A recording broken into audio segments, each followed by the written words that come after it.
देवी नारायणीयं दशकं 7। कृष्णस्य तस्य अरणितः शुकाख्यः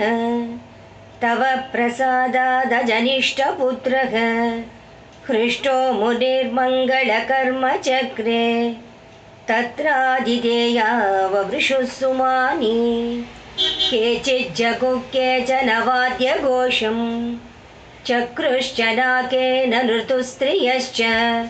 वायुर्ववो स्पर्शसुखं सुगन्धः शुकोद्भवे सर्वजना प्रकृष्टाः बालस्य सद्यो ववृधे सुचेता बृहस्पतेरातसमस्तविद्यः दत्त्वा विनीतो गुरुदक्षिणां च प्रत्यागतो हर्षयति स्म दातुं युवानमेकान्ततपप्रवृत्तं व्यासः कदाचिच्छुकमेव मूचे वेदांशशास्त्राणि च वेत्सि पुत्र कृत्वा विवाहं भव सद्गृहस्थः सर्वाश्रमाणां कवयो विशिष्ट गृहाश्रमं श्रेष्ठतरं वदन्ति तमाश्रितास्तिष्ठति लोक एष यजस्वदेवान् विधिवत्पितृंश्च तवास्तु सत्पुत्र ऋणादहं च मुच्येयमां त्वं सुखिनं कुरुष्व पुत्रः सुखायात्र परत्र च स्यात् त्वां पुत्रतीव्रैरलभे तपोभिः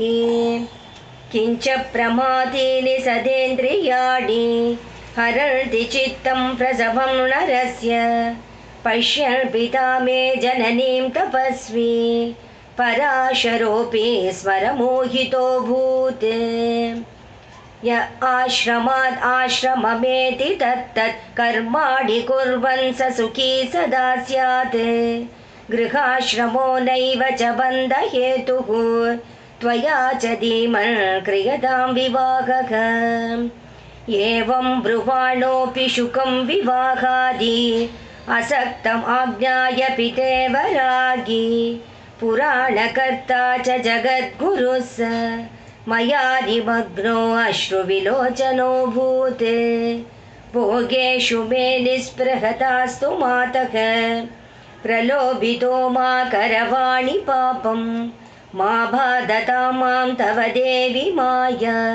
मायाधिनादे सततं नमस्ते अरण्ये रणे दारुणे शत्रुमध्ये अनले सागरे प्रान्तरे राजगेहे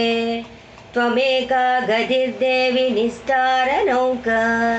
नमस्ते जगद्धारिणि त्राहि दुर्गे सर्वमङ्गलमाङ्गल्ये शिवे सर्वार्थसाधिके शरण्ये त्र्यम्बके गौरी नारायणी नमोऽस्तु ते। जय आदिपराशक्ति की जय।